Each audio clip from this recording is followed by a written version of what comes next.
Sophia and Daniel, newlyweds with trepidation etched on their faces, stood before the imposing Victorian mansion they'd inherited from a distant relative. Cobwebs draped the wrought iron porch railings, and the peeling paint resembled scabs on the house's decaying skin. A lone crow cawed from the skeletal branches of the oak tree that loomed over the property, its silhouette mirroring the dread that coiled in their bellies. Inside, dust motes danced in the pale slivers of sunlight that pierced the grime-coated windows. The air hung heavy with the smell of damp earth and forgotten dreams. As they explored the cavernous rooms, their footsteps echoed on the hardwood floors, each creak a chilling whisper in the oppressive silence. In the attic, tucked away in a dusty corner, they stumbled upon it, a dollhouse. Exquisitely crafted, it was a miniature replica of the mansion itself, complete with tiny, intricately detailed furniture and a family of porcelain dolls frozen in time. An unnatural chill emanated from it, sending a shiver down Sophia's spine. Ignoring an inexplicable sense of foreboding, Sophia became enthralled by the dollhouse. She spent hours meticulously cleaning and restoring it, piecing together the lives of its miniature inhabitants. The doll that resembled their great-aunt Beatrice, the mansion's former owner, held a hauntingly familiar expression in its painted eyes. Days turned into weeks, and a strange phenomenon began to occur.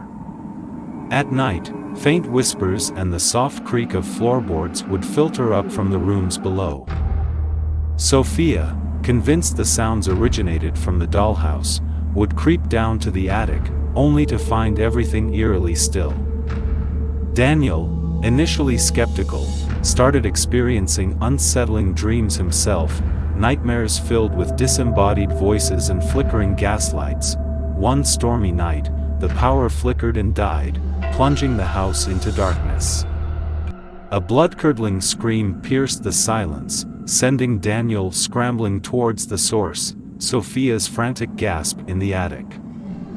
He found her huddled before the dollhouse, its tiny windows glowing with an unnatural luminescence. Inside, the miniature Beatrice doll was no longer seated in the armchair. It stood by the miniature window, its painted face contorted in a silent scream, a single, inky tear rolling down its porcelain cheek. Terror coiled around Daniel's heart as Sophia, her eyes glazed over, pointed at the dollhouse. "Beatrice," she rasped, her voice devoid of emotion, She wants us in." A cold wind howled through the broken attic window, extinguishing the miniature light. The dollhouse plunged back into darkness, but not before Daniel swore he saw a fleeting glimpse of a miniature figure beckoning them inside. Panic rising, he tried to pull Sophia away. But she fought against him, her voice gaining strength. "We have to join them," she whispered, a chilling smile twisting her lips. "The dollhouse of dread awaits." Overwhelmed by a sudden, inexplicable dread, Daniel felt his own sanity slipping. He couldn't tell if it was Sophia's glassy eyes or the spectral glow of the dollhouse that fueled his terror. As she lunged towards the miniature replica, a desperate strength surged through him. He grabbed her arms, forcing her away from the object of her strange obsession. A fierce struggle ensued, a battle between love and an unseen force that threatened to consume Sophia. Tears streamed down his face as he fought for her sanity, for their future.